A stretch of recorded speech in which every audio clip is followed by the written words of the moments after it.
kita ada jadwal untuk observasi. Gimana Pak Made, sudah siap? Oh iya, yang kemarin ya, yang kemarin itu sudah. Rencananya nanti di kelas berapa Pak Made? Di kelas 1 deh. Di kelas 1. Tujuan pembelajaran untuk hari ini apa Pak Made? Tujuan pembelajaran untuk hari ini sih, ini merupakan materi lanjutan yang kemarin itu ya sudah anak-anak juga jelasin. Jadi sekarang ini nanti melalui sesi tanya jawab ya, jadinya karena untuk pembahasan soal ini melalui sesi tanya jawab itu nanti diharapkan siswa itu mampu memahami beberapa gerak dasar dari olahraga renang dan pengenalan alat-alat yang dipakai untuk berenang. Misalnya nanti kemungkinan di materinya itu ada pelampung, ada pakaian, begitu, pokoknya alat-alat yang digunakan terkait dengan olahraga renang. Oke, jadi metode yang akan digunakan ini adalah melalui tanya jawab ya Pak Made ya, berarti melalui latihan soal. Oke, nah untuk kegiatan observasi nanti, sekiranya area pengembangan yang hendak Pak Made capai itu yang mana? Yaitu pengembangannya adalah pengembangan budaya positif di kelas. Oh, budaya positif di kelas ya. Nah, menurut penilaian Pak Made, kenapa Pak Made ngambil yang aspek yang ingin dikembangkan itu budaya positif di kelas? Ini kalau dari saya pribadi sih, saya melihat di kelas 1 itu juga bukan kelas yang asing bagi saya. Kenapa harus pengembangan positif? Jadi di sana itu saya melihat budaya positif itu merupakan suatu keharusan gitu. Jadi saya melihatnya sangat baik itu. Jadi saya di dalam diri saya itu harus di sana itu harus ditampilkan hal seperti itu supaya menjaga kelas itu dalam keadaan kondusif pada saat kegiatan belajar mengajar gitu. Namanya kelas 1 itu kan sulit sekali kita pegang, kadang-kadang ada anak-anak yang nyeleneh naik sakit atau dan lain sebagainya. Apalagi kalau kelas 1 rasa bosan itu anak kelas 1 kan hanya bertahan, kalau psikolog bilang 15 menit ya Pak Made ya, jadi habis itu ya bisa melakukan hal-hal yang lain. Nah, untuk dapat mencapai hal tersebut tentunya sudah ada strategi yang dipersiapkan. Ya, apa nih strategi yang Pak Made sudah persiapkan? Jadi kalau persiapannya secara khusus itu sih nggak ada, biasa-biasa aja. Tetapi memang harus sih sebenarnya kita harus dibekali strategi apa gitu ya. Yang pertama sih saya biasanya yang akan ditampilkan ini nanti dalam pembelajaran ini harus melakukan teguran langsung. Contohnya kalau ada siswa yang menaikkan kaki, saya harus datangi ke sana tegur langsung supaya tidak terjadi keributan. Kenapa bisa ribut? Karena misalnya naik kaki sampai dilihat sama temannya, waduh Pak si A begini, disambung lagi sama yang lainnya, akhirnya situasi di sana tuh mulai kacau gara-gara salah satu siswa itu melanggar berupa menaikkan kaki di atas meja. Terus yang kedua itu kalau begitu mungkin bisa saya bahasakan, mungkin mengingatkan kembali tentang keyakinan-keyakinan kelas yang ada di kelas itu ya Pak Made ya. Maksudnya bagaimana dulu disepakati bahwa kalau di kelas sikapnya seperti apa gitu ya. Berarti mengingatkan nanti untuk keyakinan kelasnya. Nah, strategi lainnya ada nggak Pak Made? Kan kelas 1 suka bosan itu ya. Nah sih kalau itu yang jadi apa selama ini, jadi anak-anak cepat sekali di samping rasa ngantuknya mungkin karena situasinya, mungkin mereka anak-anak sekali, jadi kadang-kadang ngobrol satu orang disambung-sambung itu. Jadi mengatasi hal itu saya biasa menggunakan jenis kadang-kadang menggunakan game, kadang-kadang menggunakan gerakan ataupun tepukan. Nanti saya kalau ini di dalam sesi tanya jawab ini supaya tidak makan waktu banyak, nanti saya bisa pilih yang menggunakan tepukan saja, misalnya tepuknya muka, begitu tepukan muka, Ya, jadi sudah menyiapkan ice breaking nih ya. Ya, bisa dibilang SDG-nya Oke. seperti itu. Ya. Nah, sekarang saya mau tanya dulu nih tentang kondisi kelasnya. Kan tadi Pak Made bilang mau hari ini jadwalnya ada di kelas 1. Kelas 1, ya. Nah, gimana sih kondisi di kelas 1 itu Pak Made? Mungkin jumlah siswanya ada berapa nih lebih spesifiknya? Kelas 1 itu dulu ya awalnya jumlahnya 8, tapi sudah tidak 1. Sekarang ini realnya adalah 27. Berarti jumlah iya. siswanya 27. 27, ya. Kondisi anaknya gimana? Kondisi anaknya di sana ada anak yang ABK 1, anak yang berkebutuhan khusus. Iya, ada satu anak yang ABK. Kemudian karena kelas 1 ini apakah semua sudah lancar membaca? Belum. Belum. Dari 27 anak itu kira-kira ya menurut Ya. pengamatan saya karena satu minggu satu kali di kelas Ya. itu, jadi yang lancar baca itu kira-kira ada 15 orang. Berarti 15 orang setengahnya yang sisa, ya. ya setengahnya. Jadi sekitar 7 orang itu membaca biasa, baca biasa. Yang sekitar 5 orang itu 5 orang bawah sih, yang sekitar 3 orang masih mengeja. Ya. Mengeja. Kalau yang satu tadi yang Yang ABK ABK itu itu kemampuannya bagaimana Pak Made? Apa dia sudah mengenal huruf? Sudah bisa mengenal huruf atau mengenal angka? dia bisa sih mengenal huruf, mengenal angka, tapi dia cenderungnya itu dia menghafal sistemnya. Misalnya A, B, C, D itu dia hafal, tapi Bentuk ketika hurufnya dia tidak ditunjukkan tahu. itu dia tidak tahu mana B, mana E gitu. Kalau disuruh mengucapkan secara hafal-hafalan. Oke, baik. Jadi ini yang diskusi kita untuk sebelum nanti saya observasi, saya cukupkan dulu. Kita langsung saja ke bagian observasinya. Jadi nanti setelah observasi nanti kita akan diskusi kembali Pak Made, kira-kira hal-hal apa yang mungkin nanti sudah Pak Made kembangkan, mana yang mungkin kita nanti sama-sama perbaiki. Ya, tolong nanti deh ya, banyak juga yang kekurangan dari saya ini. Nah, nanti kan kita sama-sama. sama-sama. Ayo, mari Ayo. sekarang kita tulis.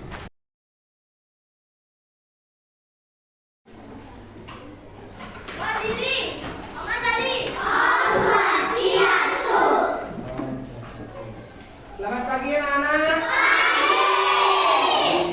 Apa kabarnya? Sehat semua?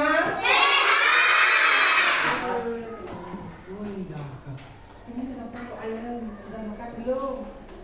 Sudah makan. Semuanya sudah sarapan? Sudah siap mengikuti pelajaran? Semangat sekali. Semangat sekali anak. Sebelum kita mulai membahas, Bapak akan mengingat kembali permainan tepuk tangan yang Bapak ajarkan kemarin di lapangan. Masih ingat nggak tepuk tangannya?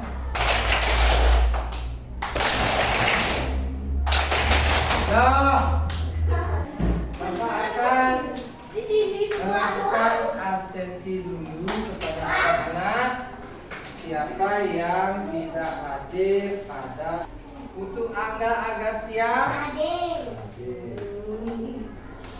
untuk Sifani. Kita langsung saja ya mulai mana PR-nya yang akan kita bahas di sana supaya kita bisa memperbaiki. Jangan selalu salah membaca ya. Kita ulangi nomor 1.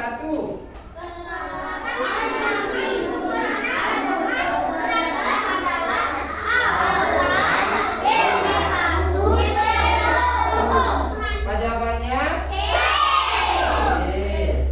Angga menghadap ke depan, Angga jangan menghadap ke belakang. Yang mana yang dibuat? Kok kembali lagi? Angga. Nah, ini nomor 7 sekarang nomor.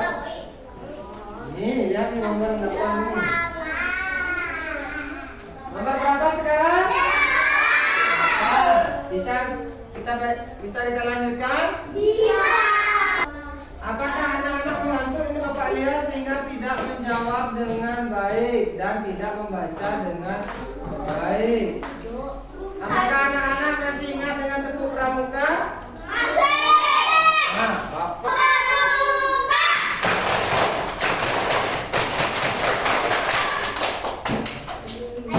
Nah, nomor. Lebih semangat lagi. Ayo kita baca bersama-sama. Angga mau menghadap ke belakang terus. Kenapa? Ambil pensil. Kenapa Rizky pensilnya jatuh? Jangan semua Angga. Rizky ngambil sendiri ya. Jangan dulu Angga yang mengambil pensil. Kasihan Angga menghadap ke belakang jadinya ya.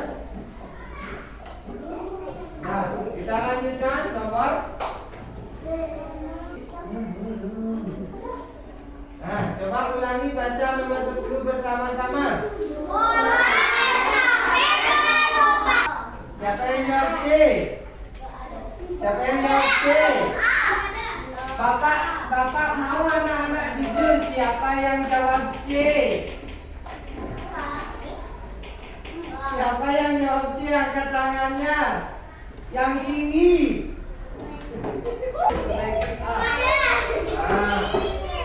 Coba anak-anak perhatikan. Turun kakinya nak. Tinggal tak boleh naik kaki. Ingat, jangan sopan santunnya.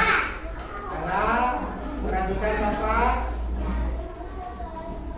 Jadi Bapak juga apa? Harus mengajarkan anak-anak bersikap jujur. Apakah perlu kita bersikap jujur? Kejujuran itu adalah yang utama. Tidak boleh berbohong. Tidak boleh menipu orang lain. Anak-anak harus jujur. Rifki.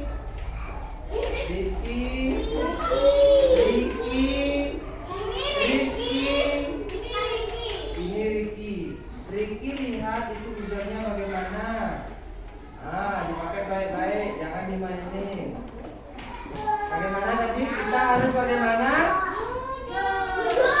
Kita harus bagaimana?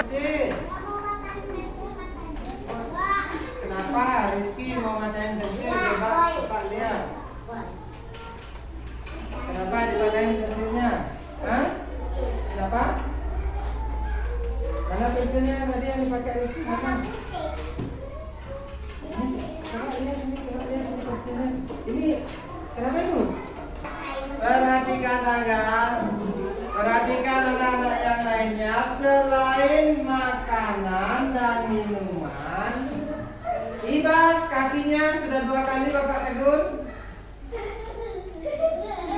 Dengarkan baik-baik semuanya. Selain makanan dan minuman, tidak ada benda yang boleh masuk ke dalam mulut. Kenapa? Karena bisa sakit perut. Tidak, osak. Selain makanan, tidak boleh ada benda yang dimasukkan ke dalam mulut. Nanti anak-anak bisa sakit perut. Karena di dalam benda itu terdapat suatu kuman. Pintar. Ini dengar tak Bapak ngomong? Dengar tak?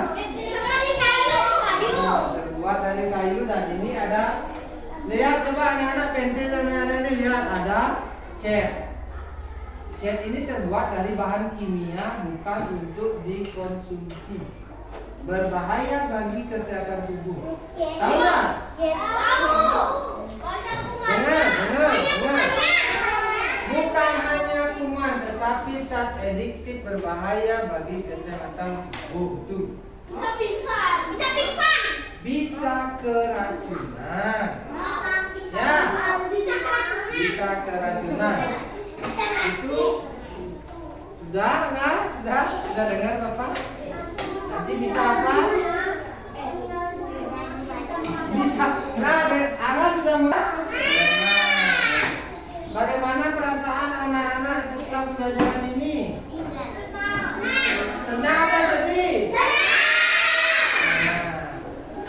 anak-anak mengetahui beberapa gerak dasar olahraga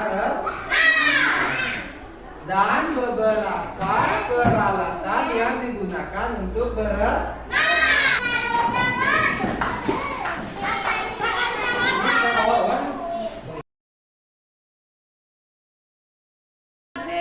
Aduh, sudah tampil tadi ya. Saya juga sudah mengamati secara langsung. Sebelumnya gimana nih perasaan Pak Made dulu habis tampil? Kalau perasaan saya sih habis tampil itu kayak dengan apa tadi itu ya, strateginya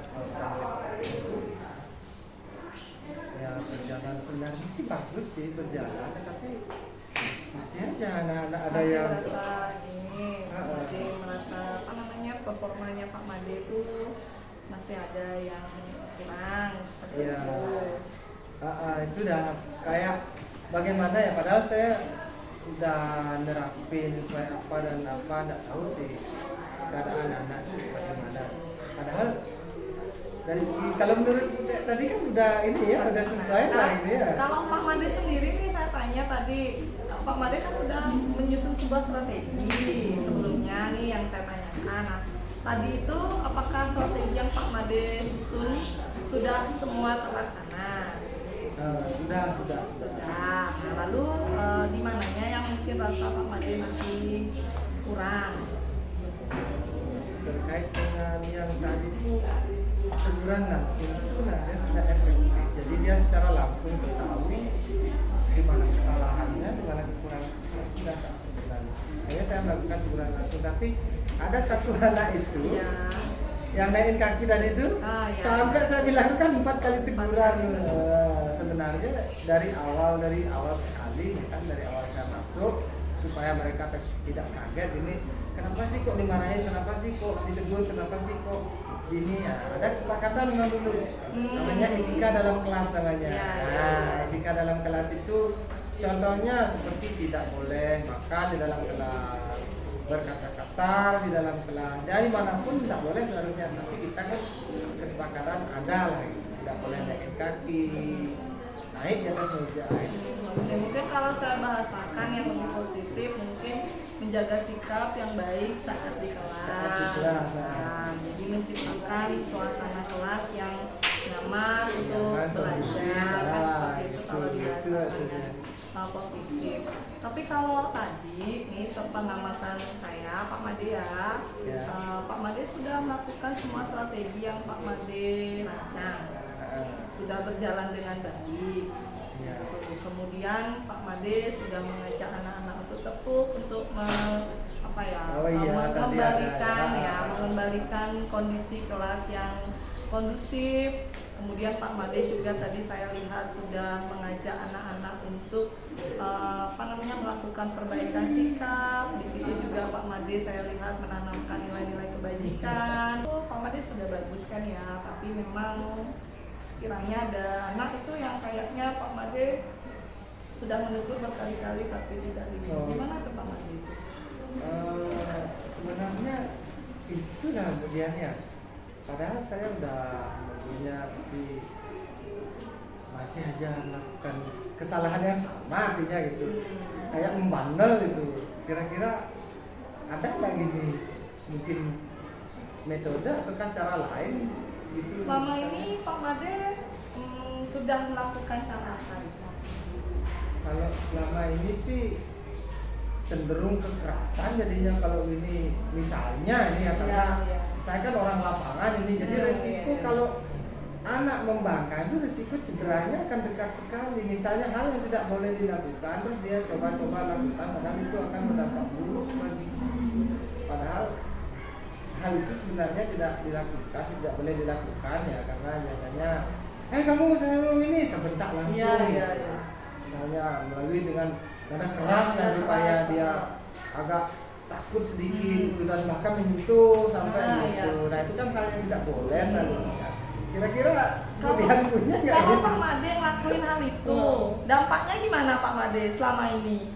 Kalau selama ini sih di hadapan saya dia kan baik-baik saja nurut. Tapi kan kalau misalnya itu berlarut-larut, kalau dia misalnya ngadu ke orang tua, terus orang tuanya nanti bisa ke istilahnya ke pihak yang berwajib, itu kan kita juga Ya, sebagai jadi akan berdampak juga bagi kita ya Pak Made ya. Gitu. Nah, apalagi nih tadi kelas 1 Pak Made. Apalagi Kira-kira ya, kalau itu, Pak Made kelas melakukan 1. seperti itu dampaknya kayak gimana ya? Nah, Kira-kira? pasti ya udah pastilah mereka itu akan merasa ketakutan. Jadi dia disiplinnya itu ngikutin pelajaran itu bukan karena dari dalam hati, tapi karena perasaan tertekan gitu. Oh iya, nah berarti ada hal nih yang ingin Pak Made kembangkan ada ya. hal, ya, Jadi terkait ada hal yang gimana ingin caranya supaya kita itu dengan humanis. nah, ada metode ini. Kira-kira apa nih yang bisa Pak Made lakukan ini? Apa yang masih bisa jadinya Pak Made untuk kembangkan dari kegiatan pembelajaran yang tadi itu, berarti apa yang masih perlu Pak Made kembangkan? Tadi kan sudah bagus tuh terkait keyakinan kelasnya, terkait dengan nilai-nilai kebajikannya, berarti apa yang masih bisa Pak Made kembangkan tadi? Apalagi melihat ada anak yang seperti itu tadi, sulit untuk ditegur.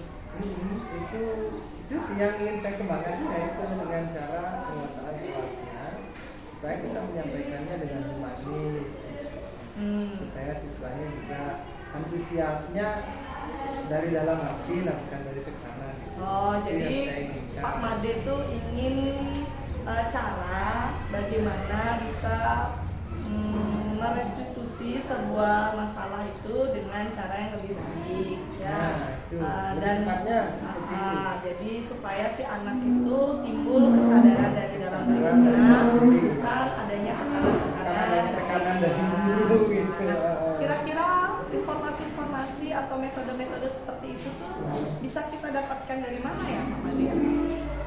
Kalau di zaman sekarang Di zaman sekarang. diwajibkan itu sih, saya pernah melihat di PNM itu beberapa modul-modul yang terkait itu ada beberapa video-video dalamnya, banyak sekali yang kita bisa jadikan referensi.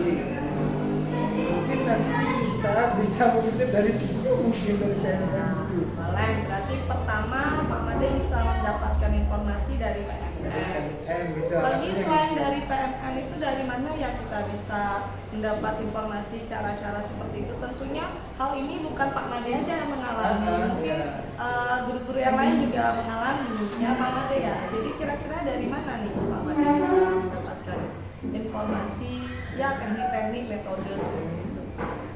Atau mungkin kayaknya nanti kan ada sosialisasi nanti ini untuk kelasnya, saya bertemu dengan teman-teman di sekolah untuk gugus 1 dan gugus 2-nya ini mungkin nanti saya bisa ya, boleh ya kita nanti sharing kolaborasi, ya. sharing, bisa sekali Antara teman-teman gugus 1 dan 2 ini misalnya kita kan apa gininya, bagaimana strategi ke depannya kan bisa ya, benar sekali Pak Made, saya setuju juga. Berarti Pak Made rencananya akan berkolaborasi dengan guru-guru PJOK yang ada di gugus 1 dan di gugus 2, sharing pengalaman seperti itu.